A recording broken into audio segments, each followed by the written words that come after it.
नमस्कार। अब जो हम बात करेंगे वो हम दंड प्रक्रिया संहिता की धारा 391 अर्थात डकैती। डकैती डकैती क्या है, यहाँ भी समझना होगा डकैती की परिभाषा क्या है। ठीक है ना।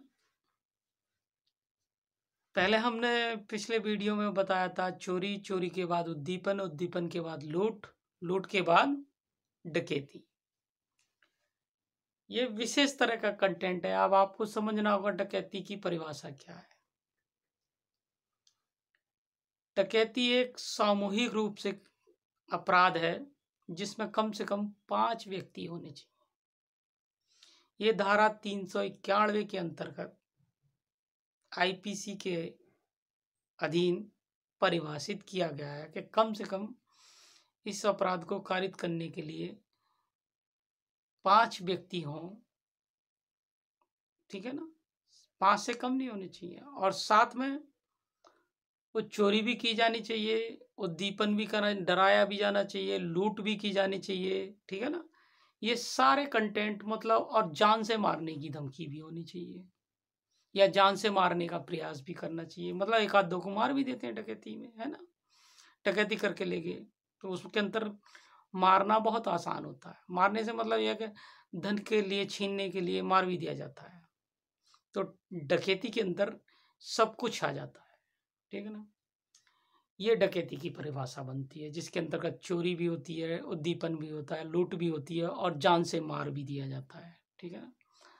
तो डकैती में कुछ भी पॉसिबल है और एक सामूहिक ग्रुप के द्वारा कम से कम 5 व्यक्तियों के द्वारा इस तरह के अपराध को अंजाम दिया जाता है, उसे डकैती कहा जाता है। ठीक है ना। अब समझना होगा 394, इसके अंतर्गत डकैती के संबंध में सजा है। अब सजा कितनी है? डकैती के संबंध में सजा आजीवन कारावास तक की है और मान्य न्यायालय के द्वारा जुर्माना भी इसके संबंध में लगाया जा सकता है और कठोर कारावास के संबंध में। ठीक है ना। मिनिमम सजा जो है वो 10 साल है।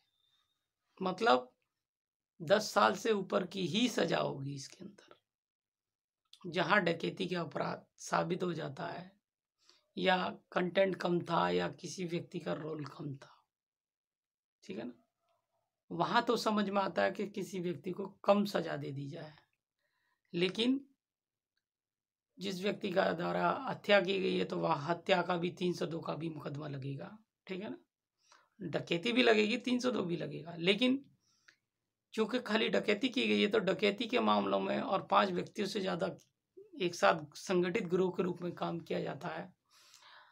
हर क्षेत्र में एक अपना एरिया वाइज राज्यों में अपना कानून भी है। ठीक है ना, डकैती के संबंध में। लेकिन ये आईपीसी के अधीन है जिसके अंतर्गत आजीवन कारावास और जुर्माने के साथ, कठोर कारावास के साथ में दंडित किया जाएगा। ठीक है ना। अब जैसे कि अलग अलग क्षेत्र के अलग अलग होते हैं। मध्य प्रदेश का अपना कानून होगा इस क्षेत्र में, उत्तर प्रदेश का अपना है डकैती के संबंध में। ये लोकल कानून भी वहां बनाए जाते हैं जहाँ जरूरत होती है जिन राज्यों को।